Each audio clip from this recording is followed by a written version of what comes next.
Hello folks, out here at the forge again today. Don't know if you can hear it, but it's really raining here. I can barely see out the door. As a matter of fact, this is, well, what used to be my driveway. We're all flooded out now. Well, if you watched my last video, you know that I have my last chemo treatment coming up tomorrow. And I've been trying to rest. Did light work yesterday. Tried to just do nothing today, but I can't stand to just do nothing. So I've got an urge to forge something. I don't know what we're going to come up with, but I've got a piece of 3/16 inch thick by 1.5 inches wide by 12 inches long 1095. I would like to have a blade with a nice tight handle to really lock the hand in. Not sure what kind of blade shape I want to go with yet. But I tell you what, if we don't go ahead and get it hot and smack it a few times, it's not going to be a blade at all. So let's get right to it.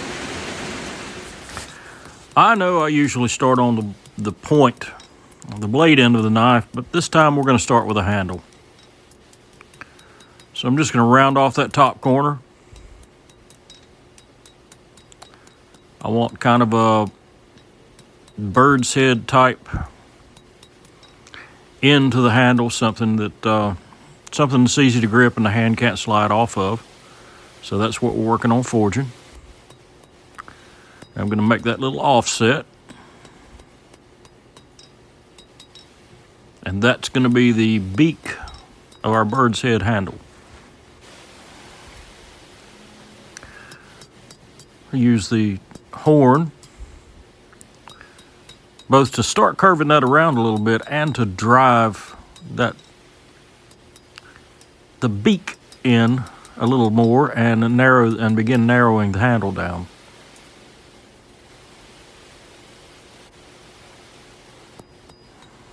Start working on shaping a profile for that handle a little bit.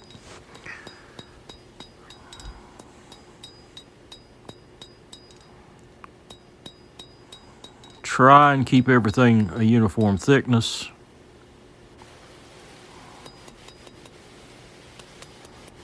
Go ahead and knock that bird's beak over, which is in turn going to round out the back of the handle the way I want it to be.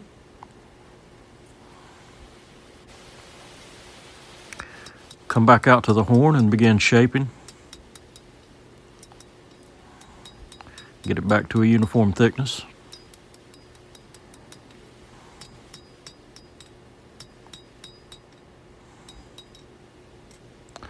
And that's going to be pretty good for the back of the handle. Let's mark it for length.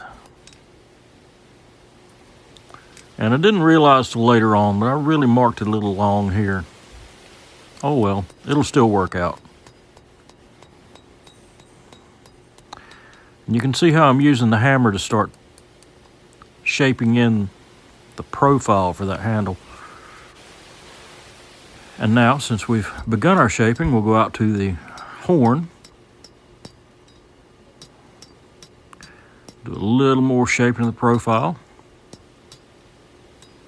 It's not looking bad. It's going to be a little longer than I'd planned, but that's okay. Now we can come back to the flat of the anvil and just use the hammer and bring everything pretty close to the final shape.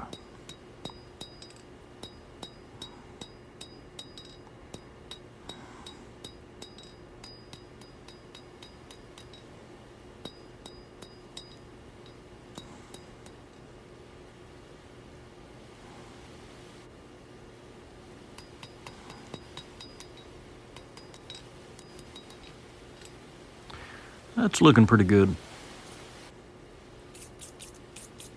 Clean it off so we can see what we're working with. Yeah, I believe that's going to do, I think. So let's spin it around and get started on the business end.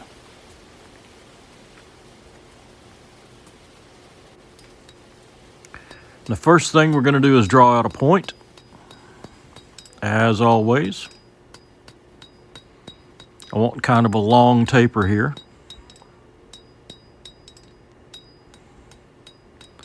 So this is going to take a couple of heats to get done.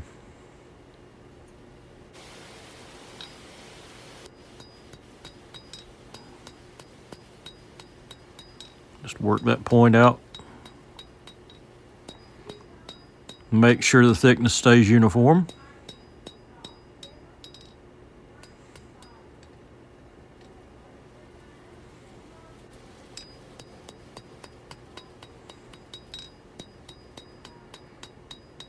It's looking pretty good for the point.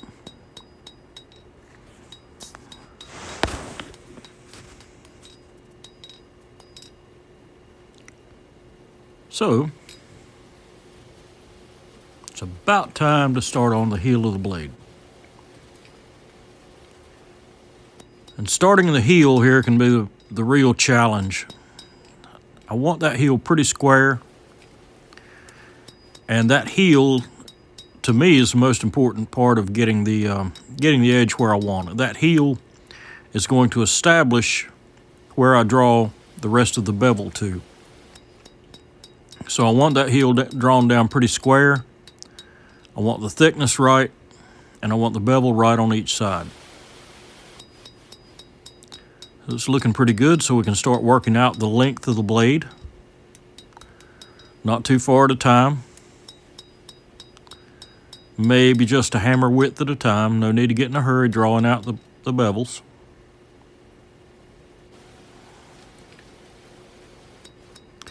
And I'm really cocking that blade up and driving the steel back into itself instead of more of a pinching motion. I'm trying to establish that bevel without putting too much backward curve in the blade. I want the spine fairly straight, so that's what we're shooting for. Just even things out.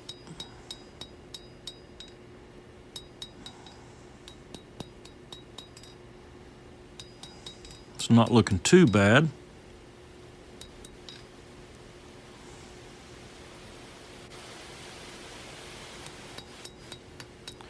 That steel is not nearly as hot as it looks on the camera.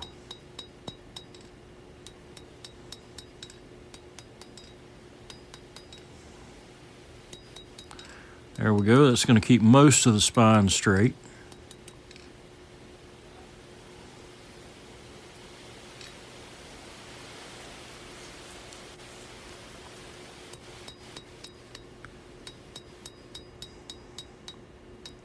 Here in a minute, I'm going to change the angle of my blows, and I'm going to start more pinching the steel between the hammer and the anvil and causing it to spread more, which will cause the point to curve up. And you can see that happening now.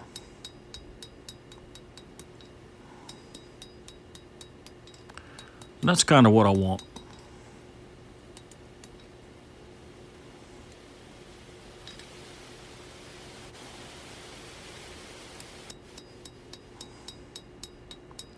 That's bringing that point up.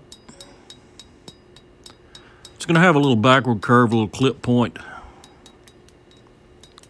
I want the point more a straight line from the spine down to the tip.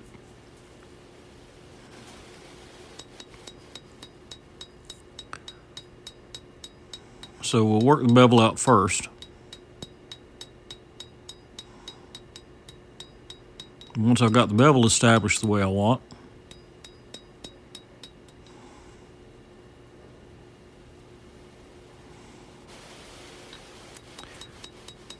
it's looking pretty good.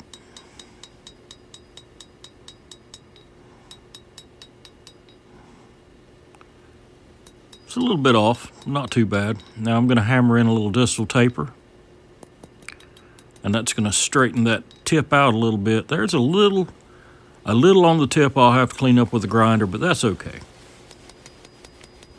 It's just even everything up a little.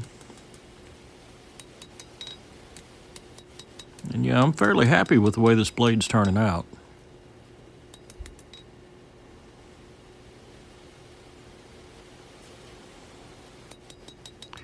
Make sure everything's straight.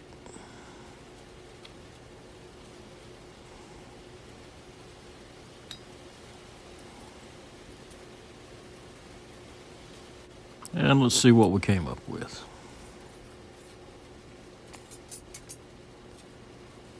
Just measure everything up. And yeah, I'm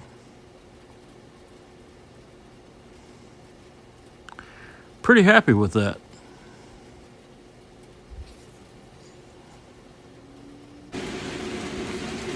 All right, here it is. Got it normalized, cleaned it up a little bit on the grinder. The handle came out a 1/2 inch longer than I wanted it to. My mistake when I was measuring, which means the blade came out 9.5 inches of usable cutting edge instead of 10 inches. Still going to be a really nice knife, plenty big enough for most anything. See the Hat Coal Town Deer Processing in my section of North Carolina, my area. These folks do a great job at processing deer. I've taken every deer that has been killed here on my property to them. I've got a freezer full of great meat. They're not sponsoring me, but I thought I'd just give them a shout out anyway. So, gonna heat treat this, slap some fancy wooden handles on it, and call it good. May sharpen the false edge there at the tip. Maybe, maybe not. We'll see how it goes. Anyway, be sure and hit the like button, subscribe, hit that bell icon for future notifications of future content. Give us a comment in the comment section if there's something you'd like to see. I know I still have to do a video on old-fashioned tempering. Haven't gotten around to that yet, but it's coming. Thanks very much for watching. God bless and have a great day.